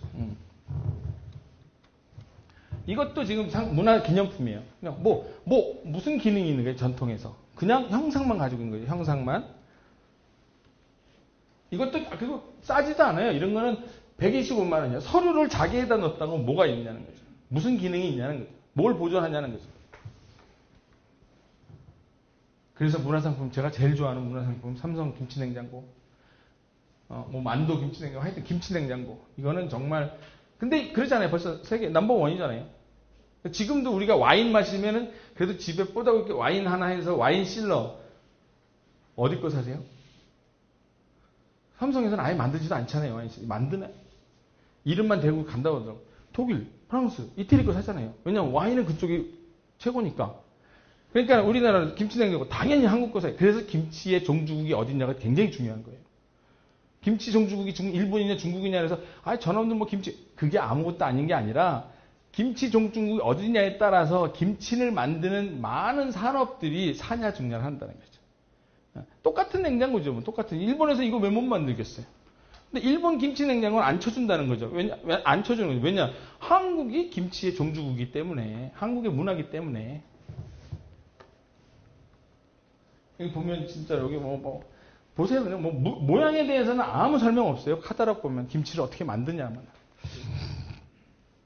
저는 가끔 김치를 파는 것보다는 김치를 만드는 법을 가르쳐주면 이런 것들 전부 다 수입해 간다는 거죠. 자기들이 만들어서 저장해놓고 쓰려고.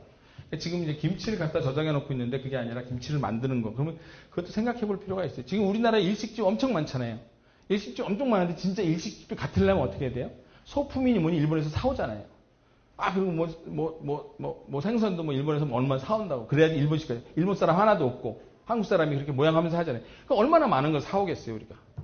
마찬가지로 김치를 그쪽에서 만들되 이런 것들이 다 간다면 진짜 뭐 배추 버무리는 바가지도 한국 거가 더 뽀다고 날 거 아니에요? 네, 이것도 지금 그 문화상품에 이게 지금 압력밥솥이 모르겠어요. 옛날에 그 코끼리 압력밥솥, 코끼리 뭐 한 백숙 얼마나 비싸다고 막 그랬는데도 이 정도는 안 했을 건데 이거 6, 70만 원 하잖아요, 지금. 아주 자랑스러운 제품이라니까. 근데 우리가 저거 비싸다 하면 안 돼. 이건 수출해야 돼, 수출. 우리는 진짜로 뭐 조금만 좋은 가마솥 사다가 그냥 살살살살 불 컨트롤 할 수 있으니까. 근데 외국인은 그거 못 하니까. 그런 맛 내려면 자기들 저런 거 사서 할 수 있게. 그러니까 이거는 사실은 수출용이에요, 사실. 수출해야 되고, 김치냉장고도 수출해야 되고, 한국에서 많이 파는 게 안 되고. 이것도 마찬가지로 문화상품의 아주 그 기능, 놋그릇, 유기의 그 기능을 가지고 있는 그런 것들이고. 그래서 보면 모든 것들이 재질이 가지고 있는 어떤 상징적인 부분들이 좀 있어요. 그래서 저거는 시간 관계상 넘어가는데, 요 자료는 제가 따로 해서 보내드릴게요. 오늘 업데이트 최신된 거는 카톡에 한번 올려드릴 테니까 한번 칼라로 직접 보시면 굉장히 좀 될 겁니다. 나머지 시간에 이제 정말 잘못된 사례. 이거는 우리가 어디 나가서 우리가 이런 인식이 좀 있어야 되는데 문화. 우리 전주 씨 진짜 문화 가지고 뭐 하자고 아까 슬로건에 나온 것처럼 엄청 많잖아요. 근데 이거를 어떨 때는 제가 지금 좀 안 썼으면 좋겠다라고 생각할 정도로. 왜냐하면 지금 써서 너무 싸구려로 그냥 없애버릴까봐.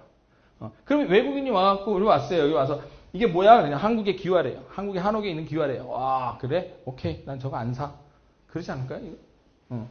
이걸 보고 한국의 어떤 기와 전통을 얼마나 좋다고 느끼겠느냐는 거죠. 왜냐하면 여기에 기능이 없고 기념품을 갖다 놨는데 사실은 디자인에서 공공시설물은 기능이 최고여야 돼요. 공공시설물은 가장 비싸야 돼요. 제가 여기 사진이 있나 모르겠는데 이게 참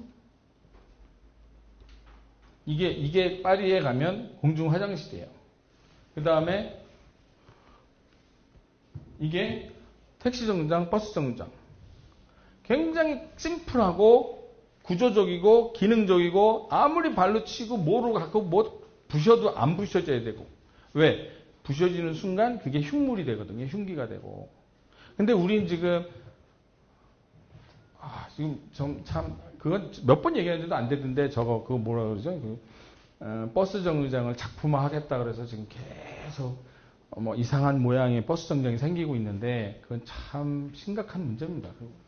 그리고 또 하나는 우리가 전통 도시면 그런 장식적인 지저분한 것들이 있으면 안 돼요. 건물 자체가 도시 자체가 그대로 보여줘야 되고 이런 공공시설물들은 있는 듯 없는 듯. 그래서 유리를 많이 쓰는 이유도 그거예요. 유리 쓰면 불편하잖아요. 사실은 뭐 깨질까 그런 것도 있는데 이걸 강화 유리로 막 총을 쏴도 괜찮을 방탄 유리를 할 정도면 이게 얼마나 비싸겠어요. 근데도 유리를 하는 이유는 건물이나 이런 거를 이렇게 차단 안 하려고 그러는 거거든요. 근데 지금 거꾸로 보면 이렇게 지금 돼 있다고 이렇게. 이게 왜 여기로 돼야 되냐는 거죠, 이게. 그러니까 이게 문화를 기념품으로 적용했다는 거예요. 문화를 상품으로 적용해야 되는 거예요. 지금 이제 조금 이해되시죠? 이제 우리가, 이건 방향 잘못됐다라는 게. 그래서 우리가 그런 인식이 있어야 우리가 문화를 앞으로 좋게, 고급스럽게, 밸류있게. 하다못해 이거는 신도시예요. 도청 앞인데 이걸 플라스틱으로 이걸 만들어서 이게 아주 전형적인, 보여지는 문화거든요. 보여주는. 기능은 하나도 없고. 이거는 이럴 필요가 없이 진짜 요 자체만 완전히 그 기능적이고 메카니컬하고 아주 그냥 안전에 최적화된 그런 어떤 공공시설물이 돼야 되는데 그냥 저거는 참 심각합니다. 뭐 이것도 뭐 마찬가지지만 한옥을 아주 한옥은 사실은 한옥의 그 모양도 그래요. 한옥이 좋다고 각광받는 게 친환경이거든요. 친환경. 그래서 한옥의 기둥은 나무의 기둥을 상징하고 한옥의 그 단청은 나무 잎을 상징하고 이렇게 상징해요. 그래서 뒤에 나무하고 있으면 한옥은 기가 막히게 잘 어울려요. 그리고 그거의 일부가 돼야 되고 자연의 일부가 돼야 되고 그러면 뭐가 돼야 돼요? 공기가 흘러야 되고. 한옥이 그거거든요. 그러니까 숙면을 할 수 있는 게 공기가 순환이 굉장히 잘 되는 거예요. 그래서 한옥이 있으려면 주변에 그런 공간도 같이 가져가 줘야 되는데 지금 한옥 마을에 다닥다닥 붙어 있는 한옥은 불편한 체험이지 한옥을 한 번 써보고는 절대 안 온다라는 그런 관념만 주지 또 오고 싶다라는 거 안 맞는다. 그래서 왜 재방문율이 없냐, 재방문율이 없냐. 그 이유는 그거예요. 잤는데 불편한데. 잠는데 편해야 되거든요. 근데 아까 그 청명원이 그랬던데 없어졌어요. 왜 없어진지 아세요? 그 전주시에서 관리자를 바꿨어요. 관리자를 바꿔갖고 1년에 뭐 2천만 원 내라 그랬다? 근데 그걸 올려버렸어요. 4천만 원 내라고. 그러니까 그렇게 해서는 장사가 안 되나 그 사람이 나갔어요. 그래갖고 4천만 원인가 계약해서 새로운 업자를 줬어. 업자를 줬더니 제일 먼저 한 게 뭔지 아세요? 한옥문에다가 아크릴 됐어요. 그러면 이제 모양이 돼버린 거예요. 이제 한지문에 앞뒤로 아크릴 됐다고. 숨을 못 쉬는 거잖아요. 그게 제일 먼저 한 일이에요. 그러면 이제 한옥의 그 기능은 없어져 버리는 거거든요. 그러니까 이제 그게 없어져서 요즘은 정말 누가 손님이 와도 데려갈 곳이 없는 게 참, 그러니까 재방문율이 없는 거죠. 그러니까 문화상품으로 유지가 되는 게 아니라 문화기념품으로. 문화기념품은 한번 써보면 끝이잖아요. 한번 보면 끝이고, 그걸 또 갈 필요는 없잖아요. 재방문의 의미는 없잖아요. 문화기념품 두세 개 살 필요는 없잖아요. 그 다음에 이거 여기서 또 하는 거예요. 아까 얘기한 단청. 이것도 우리 그 얘기 했잖아요. 일본에서 와서 제일 먼저 한 게 창경원에다 동물 집어넣은 거. 근데 창경원의 의미는 뭐냐면 궁궐이거든요. 궁궐의 의미가 뭐냐면 단청이에요. 단청은 사원이나 신을 모시고 있거나 왕을 모시고 있는 데만 쓰는 우리나라의 아주 상징적인 의미예요.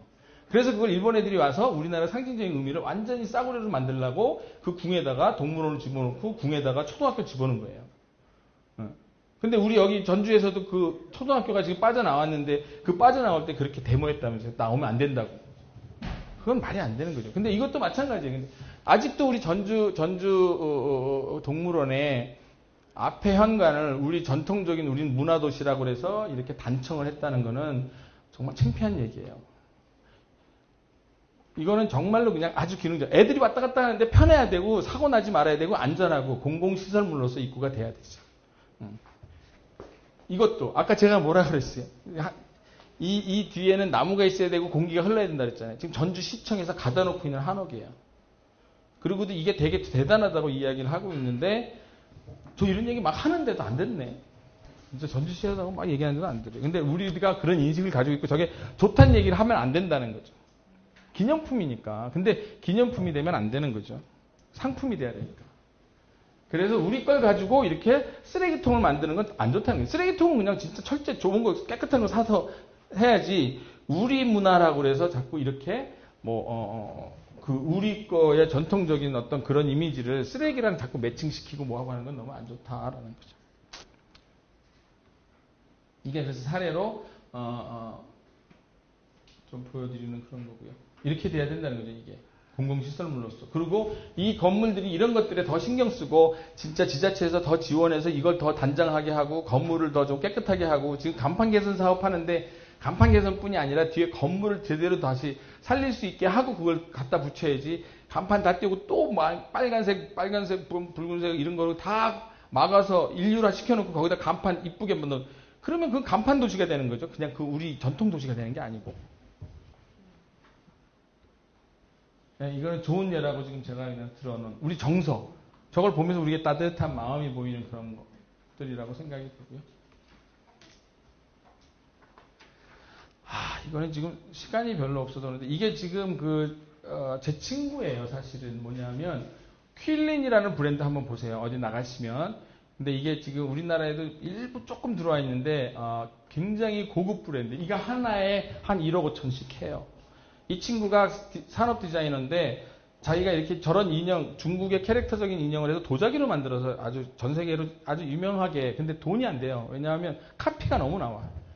그리고 그냥 어디 가보면 다 비슷한 놈들 너무 나오고 자기 일하던 놈이 또 나가서 그거 그대로 카피하고. 고민하다가 아무도 못 따라오는 걸 만들어버린 거예요. 그래서 아예 그냥 다이아로 도배를 했어요. 다이아로. 올 다이아고 얘 손이니 뭐니 내 발이 다 움직여요. 너무 잘 움직여요. 목도 다 움직이고. 그렇게 하고 그냥 살 사람만 살아. 그냥 그런 거예요.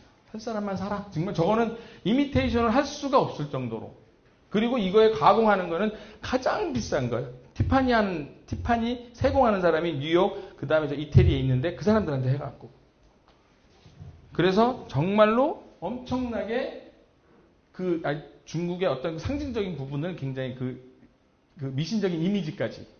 이게 뭐냐면 팔자거든요. 호롱박도 있지만 호롱박이 복이 있다는 얘기가 팔자 때문에 그래요. 파 그러는데 그게 복자의 발음하고 똑같아서. 그러니까 저걸 항상 들고 다니면 너는 복 받을 거야. 이런 상징적인 이미지에다가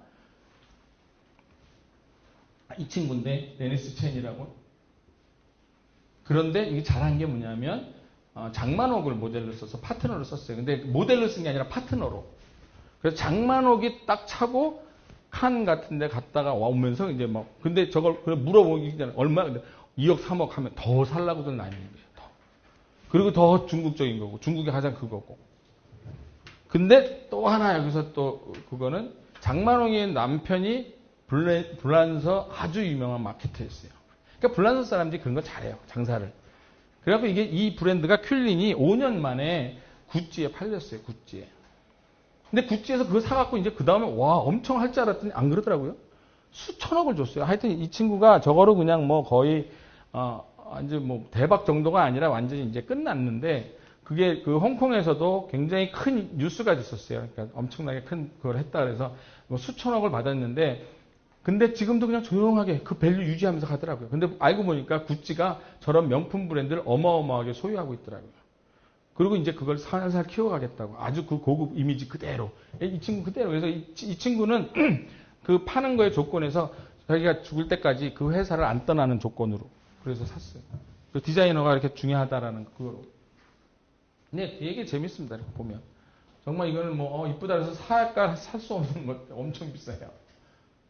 다 그쪽에 이게 자물쇠 막 이런 것들이잖아요.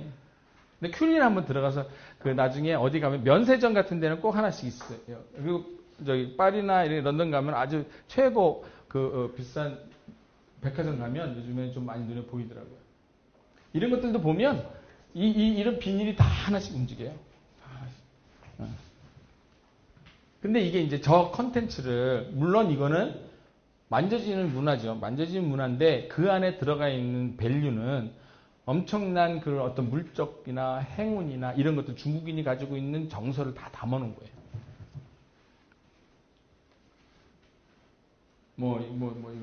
이걸 왜 이게 지금 4천만 원, 5천만 원 하겠냐 이거죠. 이 백이 얼마나 이렇게 남자들을 울리는 백이 되고 있는데 이게 왜 4천만 원, 2,500만 원 하냐 이거죠. 질이 달라서. 근데 여기가 허미스가 말 안장 만들던 회사잖아요. 옛날에 왕족들을 위한 가죽 세동, 말 타는 가죽 특히. 그래서 지금도 얘네들은 그 프라이드 때문에 아직도 안장을 만들어요. 엄청 비싼 거죠, 그거는. 그러면서 저런 액세서리를 만들어서 왕족이 가지고 다니는, 로얄 패밀리들이 가지고 다니는 액세서리다. 그래서 그걸 사면 나는 왕족의 느낌을 느끼는 거예요. 그 가격에 몇 천만 원을 내는 거죠. 그게 바로 그 문화거든요. 그 문화, 그 정서. 근데 제가 말씀드리고 싶은 건 뭐냐면 여기 어디 전통적인 문화나 옛날적인 문화 이런 건 아니라는 거예요. 가장 지금 현대적인 어떤 디자인을 가지고 있는 거죠. 테크웨어 같은 경우는 시계에서 굉장히 비싼 시계잖아요. F1 레이싱이라고 아시죠? 자동차 경주에서 막 세계 최고의 속도를 경쟁하는 거. 그 경기의 모든 인포메이션은 테크웨어로 가는 게 가장 빨라요. 테크웨어에서는 뭐냐면 시계 선전을 안 해요. 다 이렇게 세상에서 제일 빠른 사람들이 누구고 기록이 얼마고 뭐고 그러면서 자기들은 프로페셔널 타임을 재는 사람들이다. 그래서 그런 어떤 프로페셔널 우리 시계 재는 거에 최고의 수준 거기서 만드는 시계다. 그러니까 시계 선전을 안 하는데 그 회사가 갖고 있는 문화적인 거, 허트, 마음적인 거, 정서적인 걸 한다는 거죠. 그걸 우리가 우리 한국적인 문화에서 찾아야 된다는 거죠. 그래서 좀 저는 이제 가끔 이렇게 많이 좀 보는 히든 뷰티, 숨겨져 있는 아름다움을 좀 찾아보자. 정말 그 바깥에 있는 형상적인 게 아니라 그 안에 담겨져 있는 한옥의 큰 형태가 아니라 한옥에 들어갔더니 와 진짜 잠을 잘 잘 수 있는 이유가 뭐지라고 보면 안에 그런 어떤 재질이나 이런 것들을 볼 수 있는데 그걸 제가 히든 뷰티라고 해서 한번 좀 이렇게 보여드리는 게 이게 이제 저런 의자인데 자세히 들여다보면 색깔이 너무 이뻐요. 이런 색깔을 어디다 적용하면 아까 그 쿠쿠 압력밥솥 같은 그런 것들을 적용할 수 있는 그런 것 같은 거죠. 이것도 저런 걸 가까이 보면 이렇게 좀 이거 스카프 하면 난 이거 볼 때마다 야 이거 스카프 하면 엄청 좋지 않을까. 근데 스카프를 무지 고급스럽게 잘 만들게 비싸게 우리 패턴 들어가고 이게 근데 조기에 담겨져 있는 저런 이끼 같은 그런 거잖아요. 이게 뭘까요? 함석통. 근데 이 패턴만 쓰면 이게 지금 화면이 이래서 정말 이뻐요. 어떤 그 시간과 역사와 어떤 그런 그 경륜이 묻어져 있는 그런 것 같아요. 이런 것들. 끝으로 이거 하나 보면 이게 뭐냐면요. 복스바겐에서 가끔 복스바겐 비틀스에서 옛날에 뭐 이것도 좀 한참 된 얘기인데 노란 차들 나오잖아요. 노란 차 나오고 아우디에서 파란색 막 코발트 막 이렇게 나왔죠. 그거 나오기 전에 뭘 얘기했냐면 세상에서 사람들이 제일 편해하는 색깔이 두 가지다 했어요. 이 두 가지 색깔이 뭐냐면 이게 안데스의 땅, 안데스의 하늘, 가장 비옥한 하늘, 땅, 가장 맑은 하늘. 이게 사람들이 가장 보고 싶어하고 그걸 봤을 때 마음이 가장 편하게 한다. 그래서 이걸 아즈텍 컬러라고 적용을 했고 그걸 차에다가 적용해서 나온 게 비틀즈나 아우디나 이런 데에 그 색깔로 적용하고 있는 겁니다. 그러니까 그것도 뭐냐면 색깔 하나에도 그런 어떤 정서적인 거, 그다음에 문화적인 거 가지고 있다는 거죠. 그러니까 그러니까 이거는 문화잖아요. 근데 형태는 아니지만 그 색깔이나 그 어떤 가지고 있는 가치, 밸류가 있다는 거죠. 저기 정말 기회가 되면 하나씩 가지고 막 얘기하면서 막 좀 비평도 해가면서 비판도 해가면서 우리 지역을 위해서 막 이것도 좀 나누고 싶고 막 그런데 그렇게 시간이 많지 않더라고요. 근데 이렇게 원우님들한테 꼭 한 번은 이런 메시지를 좀 전해주고 싶다 해서 제가 무리하게 항상 강의를 하는데 오늘도 너무 그냥 이렇게 막 급하게 달려온 것 같아서 조금 아쉽지만 나중에 시간을 가지고 개별적으로 이런 거에 대해서 좀 이렇게 모여서 이야기 나누고 뭘 하면 굉장히 좋을 것 같고요.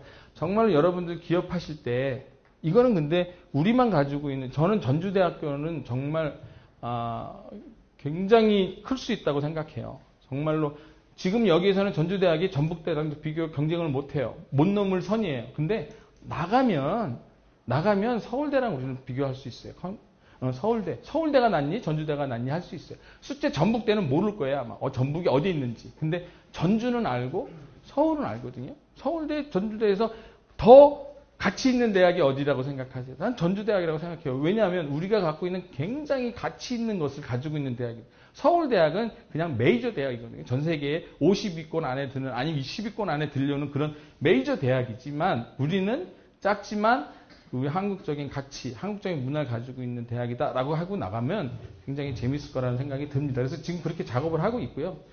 여러분들도 원우님들도 기업에서 그런 어떤 문화적인, 정서적인 보이지 않는 어떤 그런 우리가 가지고 있는 가치를 광고가 됐든 홍보가 됐든 어떤 사업 경영에 됐든 좀 가져가신다면 아마 굉장히 경쟁력 있는 것이 되지 않을까라는 생각이 됩니다. 네, 하여튼 저녁 시간도 됐는데 마치겠습니다. 감사합니다.